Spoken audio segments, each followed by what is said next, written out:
Oui, allô, bonjour, bandeko, papa, maman, na ebitango bokola vidéo te. Na linga to solo la mokeli kambo etali mboka na biso Congo. Oyo lelo ezali ko sala ba sujet moko controverse eske bana ya Congo baza lisusu moko te. Oui, tokoki kozana ba divergence ya ba opinion, tokoki kozana ba divergence ba point de vue moko eza ko converger te, mais oyo ekomi haine, oyo ekoti na makila et surtout kekolamuka mpona ekolo moko boye ekomi makambo tokoki kovanda nango kimia te. Eza na ndenge ya momesano te. Oui, tokoki tomesana koloba, tokoki koloba, mais à un moment on se dit soki pe tovandi kimia, c'est comme si toza conscient ya responsabilité toza na yango vis-à-vis ya mboka yango ya Congo, toza na responsabilité wana te.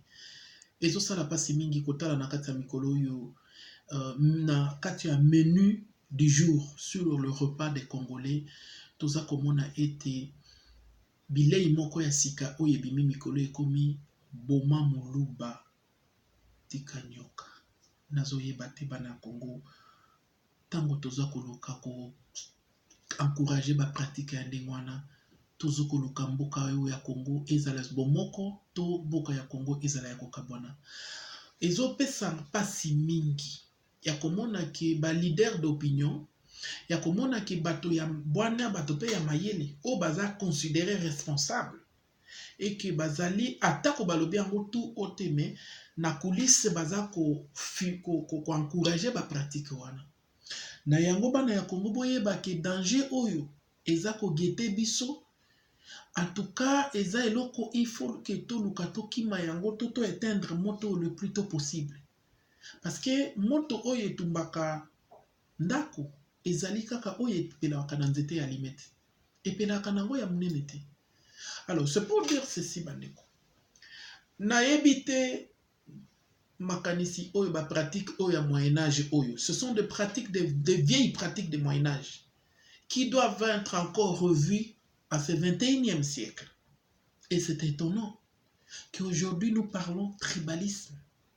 Boma mulu batika nyoka tozu yango wapi? Et puis tango toza kosala eloko ndenge wana bandeko. Est-ce qu'il y a solo soki tofungoli Bible totali ndenge Bible eza kosenga biso bana ya Congo? Mais Bible lobi esengo na mutu soki natangi Matthieu chapitre 5 le verset 9. La Bible déclare que heureux ceux qui procurent la paix, car ils seront appelés fils de Dieu. Mais si un enfant de Dieu ne procure pas la paix, quand on n'est pas un enfant de Dieu, vous connaissez qui est votre père. Et la même Bible, quand j'interroge la Bible déclare que un royaume divisé sur lui ne peut subsister. C'est-à-dire quoi? Si la République démocratique du Congo est divisée, donc le pays est voué à l'échec. Les Congolais sont voués à l'échec. Nous n'allons pas tenir. Et l'union fait la force.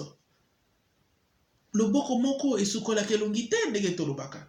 Musapi moko esukola kelongite. Mais ce qui est le bana ya Congo, ole tozala bomoko, oui, tokoki kozala na ba divergence. Ya ba opinion parce que c'est normal. Mais eloko oyo tokoki kotika te lelo bato mosusu bakoti na pratique wana, des pratiques démoniaques. Nous oyo bokomi ko inciter à la haine et à la violence. Et na haine wana na kati ya tribu moko moluba. Mais ce qui n'a pas l'histoire ya mboka na ngai, ce qui n'est pas l'histoire ya Congo. Depuis 1960 na lelo, la République démocratique du Congo compte dans son sein plus de 450 ethnies. Mais tozali na au moins répertorier au moins 4 langues nationales, dont le Lingala, le Kikongo, le Swahili et le Chiluba. Ce sont des langues qui font partie du patrimoine de la République démocratique du Congo. Alors maintenant, bino, moi je me pose cette question. Bozoluka unité à Congo, to bozoluka bokabani à Congo. Mais l'éclatement du Congo, ce n'est pas pour demain, c'est aujourd'hui, avec de telles pratiques. Et puis, banani biloko wana, soi-disant combattants. Mais moi, je me demande, bozo combattre nini? Tozo combattre division ou tozo combattre l'unité, tout ça qu'on comprendre l'unité, l'union, ouais, bana Congo bazala bomoko. Et ce qui est encore plus déplorable, Kofinga, il y a de ceux qui en font de ça, passez-moi l'expression, un fonds de commerce. Et moi je me demande, un homme épris de bon sens, couronné de 5 sens qui sont tous en mouvement, il se permet à la mokina tongo musala na yeka Kofinga. Bana ya Congo, tokotonga mboka ya Congo na Kofinga te. Tokotonga mboka ya Congo na un tribal te. Et moi, selon ma réflexion, je me dis, Muto yaza kolobana bato mususu ke Boma Muluba, Tikanyoka. Oui, c'est normal parce que vous êtes de la même nature. Parce qu'il y a un adage qui dit, les loups ne se mangent pas entre eux. Ce n'est que normal parce que yo za nyoko koko boma muninga na nyoka te, mais nyoka boma kaka innocent muto ya sali mabete. Yango na bino, il faut bosale la baluba mabe parce que vous êtes la race de vipères. Et ce n'est pas moi qui dis, c'est par rapport à votre comportement. Parce que le mot race de vipères, ici, ce n'est pas par rapport à l'injile. Les qualificatifs, c'est par rapport aussi au comportement. Parce que même Jésus a dit ça aux scribes, race de vipères. Et souffrez que je parle plus de la Bible, parce que c'est ici que j'ai trouvé mon inspiration. Et puis, un enfant de Dieu, c'est celui qui procure la paix. Mais ceux qui l'ont un tribal et kotikata bana Congo, to n'est pas mon côté. Il y a mon amiga qui n'a pas bana Congo. Totika makambo toza kosala wana. Nandina lobanabana ya Congo, Muluba oyo aza peuple moko soki pe totali dans ce peuple du Muluba, qu'on se dise vrai. C'est un peuple qui a été maîtrisé dans le nom de l'obité. Qui n'ignore pas makambo oyo esalemaki na Katanga contre les Baluba. Nani azali kobosa na te makambo oyo lelo même les problèmes de Kamwena Sampo. Mais s'il vous plaît, écoutez. Et aujourd'hui, à cause de un conflit, un intérêt personnel égoïste, et tout ça. Parce que pour moi, je ne parle pas. Aujourd'hui, ce n'est pas le problème de Tshisekedi, Félix, qui est président de l'excellence président de la République. Félix, non. Mais ici, Nazako Betaming, c'est un bomoko yabana ya Congo. Bana ya Congo soki totali mboka oyo Patrice Emery Lumumba bakufi soki natali mboka oyo lelo oyo nazasi mutu nyonso place azali nzembo oyo natiki même 30 secondes boyo kana nzembo oyo hein pona Congo il faut tozala bomoko pona Congo il faut tobunda. Et le Patrice Emery Lumumba a dit l'histoire de la République démocratique du Congo est kokomamaka na ba Congolais. Maintenant, je me pose cette question. Est-ce que ba Congolais wana lobaki kete histoire ya Congo est kokomamaka na ba Congo, na ba Swahili et kokomama na bato mususu, mais na baluba te? Non, il n'a pas dit ça. Et puis de quel Congo parle-t-on, mes chers frères? Congo o ya République démocratique du Congo ou bien Congo mususu? Parce que na Congo on a yebe au Kasai eza na kati et que ceux qui le lo bobomi ba Kasai c'est que to longo la Kasai mais vous avez sous Congo te. La République démocratique du Congo c'est comme j'ai toujours dit, c'est comme cette belle femme. Moi si à Kitoko c'est un ensemble. Misunaye, Makolonaye, Munokonaye, c'est tout ce qui constitue que Bunta Zalake, tout le moi sur à Kitoko. Mais cette belle femme qui est la nation congolaise, ceux qui bokomi kolongolaye ba Kasai, et vous avez sous Selengia Congo te. Cette belle femme congolaise, de la nation congolaise, ce qui te lobby que tout le monde là Congo est sous Congo, tout le monde là Swahili est sous Congo, Congo est à bomoko. Nayango naza côté les mêmes avec la dernière énergie. Et je suis en train de condamner cette pratique diabolique. Oyo bolingi kozongisa lisusu ba mauvais souvenirs oyo bato bazana yango déjà. Et dans ces Congo, n'oubliez pas mes chers frères. Vous savez, il y a de ces gens qui se moquent de ce pays. Dites-moi, yo mutozo ko inciter à la haine et à la violence. Je te pose cette question. Mitala na miroir, petala na sima. Le Congo oyo Patrice Emery Lumumba a payé cash de son sang. Le Congo oyo Mzee Laurent Désiré Kabila a payé cash de son sang. Le Congo oyo lelo même Rossi Chimanga a payé cash de son sang. Ce qui totuni batowana et que si leur permettait que Nzamba paie sa bango vie en face de tout na musée. Congo oyo kufela ki obaboma ki wana ezalaki Congo ya ke baluba baboma baluba to batika baluba. Il va te dire non, c'est l'ensemble du Congo. Et ça Congo oyo teke oyo ya yo wana oyo na ebite bozoluka Congo ngo ezala ndenge nini. D'abord, tozana banguna ya Congo na no baza ebele. Alors, bino moko bana ya Congo, vous vous constituez encore na ba force moko impérialiste diabolique oyo ya kobundisa lisusu mboka oyo. Mais bolingi to sala nini? Mboka kokende liboso te.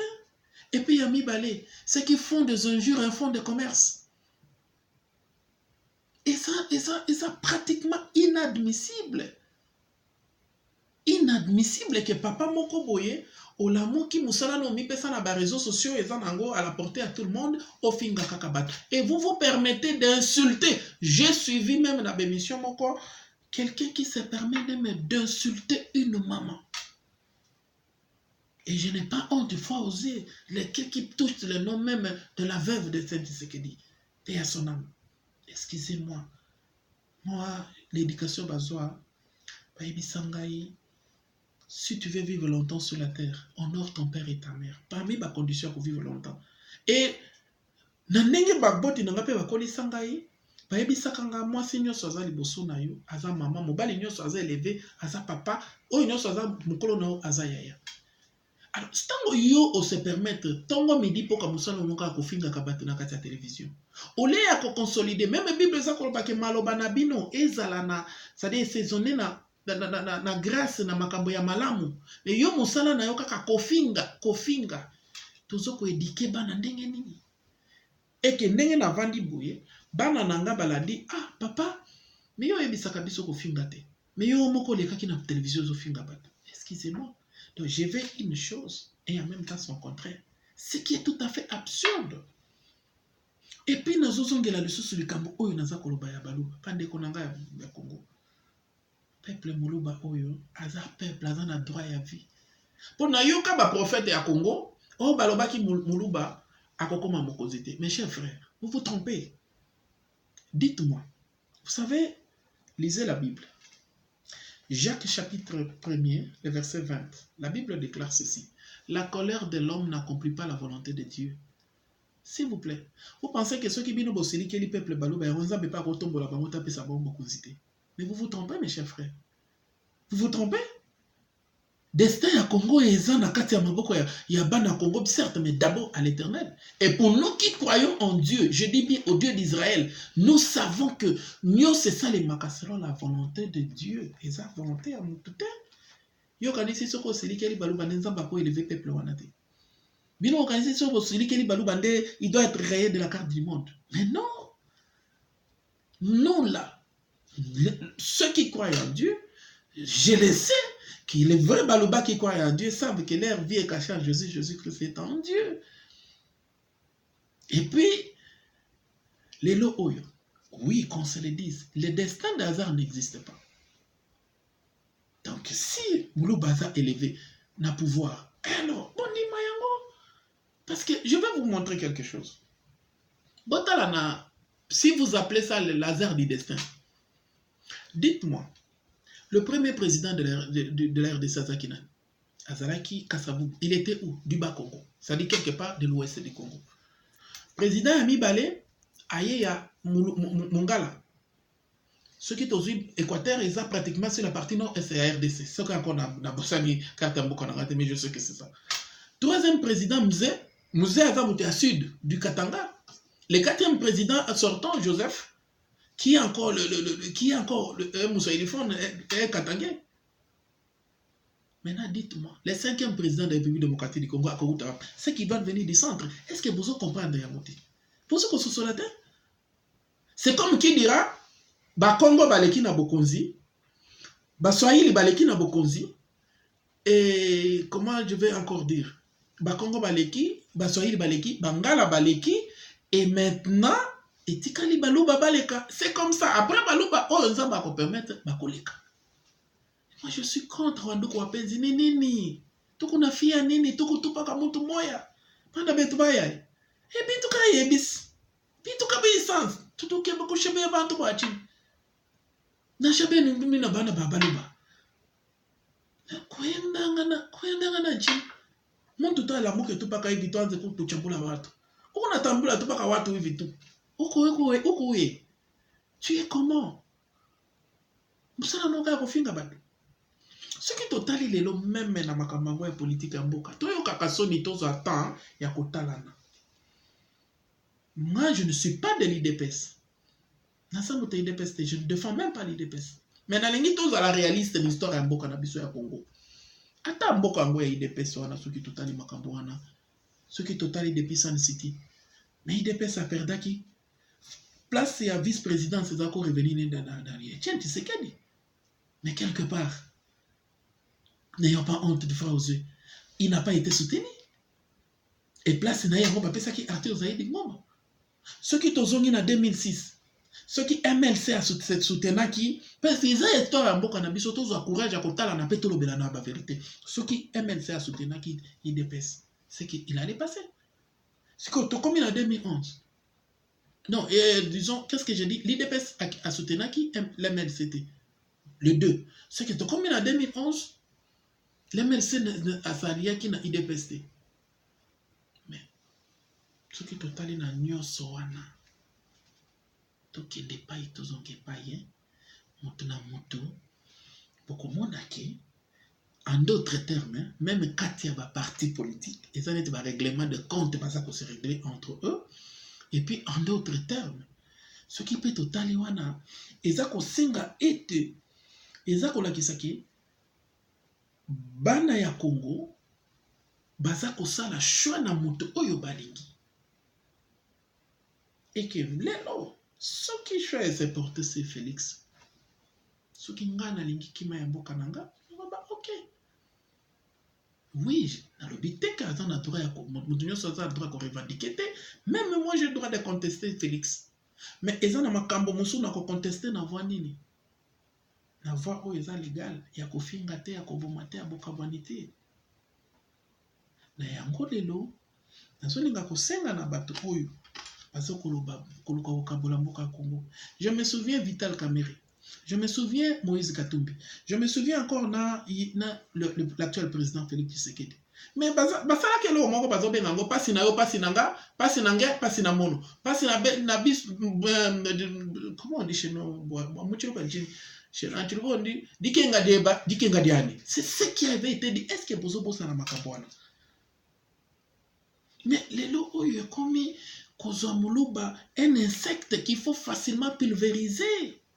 Tout ça na droit ya kosala biloko wana te bana ya mboka. Tout ça na droit ya kokende na biloko parce que déjà to suite okufi mingi. Mopaya ya akaboli biso maintenant bitumbe komi entre biso.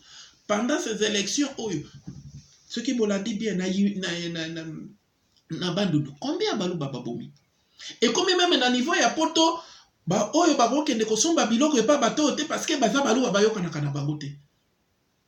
Oke na Congo baluba bakovalisa bango na mapango te. Mais bandeko na ngai tozoluka nini? Et puis na kati ya bato wana ya aussi bato basimbaka bibi. Ils disent que toza bana ya nzambe. Vous procurez la paix ou besoin koluka bitumba. Na yango naza na posa lelo na lo banano na kende 4 chemins te na lingito que chacun a mituna de quel Congo s'agit-il? De quel Congo oyo naza koloba? O nazoluka ke baluba bazala te ngana tika la congolais. Congo eza ensemble wana. Congo ezali oyo lelo batabandundu bazali, baluba bazali, baswahili bazali, batetela bazali, nde Congo de mobimba ya Congo. Congo eza bikolo nyonso eza une partie te. Oyo moko bazana ba décideur c'est bato mususu. O ba mususu ba marginaliser bato mususu. Congo ezali mboka oyo eza moko indivisible. Yango moni même na lobaki yango de le début. Que les constituants vont même plus loin pour dire que la nationalité congolaise est exclusive. On ne peut pas la détenir dans la nationalité mususu. Est-ce que vous voyez combien même les législateurs, les constituants a fait en sorte que à chérir moi sur ya Congo. Et alors bino ba mususu vous réveillez de bon matin te tolingi Congo wana ya bon côté bitumbate to boité. Non, ce n'est pas comme ça. Ce n'est pas de cette façon. Et puis vous avez incité un na ethnie moko. Karibu wa chinis. Tu as nini? C'est pourquoi je veux vous dire ceci. Wanduku wapenzi, tupendane, tuku watoto wa mtu ya nane, tuku watoto wa Kongo. Jamhuri ya Demokrasia ya Kongo iko moya, haina pili, iko tu paka moya. Kama tupendane leo ni biaya. Ni biaya tu. Pana betu baya. Kadi nchini kabidis. Tunangana. L'amour. Bomoko, le Grand Kassai, l'ensemble du Congo. Pampani na bet. Bet Zolana. Pana ya Bandunda. Pana ya Mayumbu. Pana ya Bakongo. Bet kena mutu paka mosi. Tadi Congo. Yoke ntina betu nyonso, betu fait kusala effort pour que le Congo soit indivisible. Pande qu'on a biso tozana intérêt nyonso ya ke Congo ekabwanate. Anawa tetela che te ko l'intérêt che donne Congo ongo otoya henda hasa otoi ahone Congo monga divaka na dikumi. Donc choche we mongo tetela we monga malene we monga choche pa ko totoi. Donc nous avons tout intérêt de préserver ce patrimoine national, notre Congo. Et ce Congo doit être indivisible. Donc tika yo muto mesani ko kabola mboka oyo. Tika yo muto oyo ozoluka mboka na Congo bakabana. Et yeba que tu vas répondre de tes responsabilités devant Dieu. Parce que au lieu oluka bana ya Congo basangana. Mais parce que yo à cause d'intérêt égocentrique na yo. Ozana posa mboko yekangama ata lelo tata lobite justice ya Nzambe kolanda yo mutu nyonso za koluka kabone ya mboka oyo. Tika Nzambe na lola pambola. Que Dieu bénisse la République démocratique du Congo. Que Dieu bénisse tous les Congolais, toutes les Congolaises et tous les Congolais. Bao baza libanda ya Congo. Bao baza na kati ya mboka ya Congo. Nzambe na lola pambola mboka oyo. Tozala bomoko. Tolingana. Makile se sopi mingi, toleli pe mingi. Merci.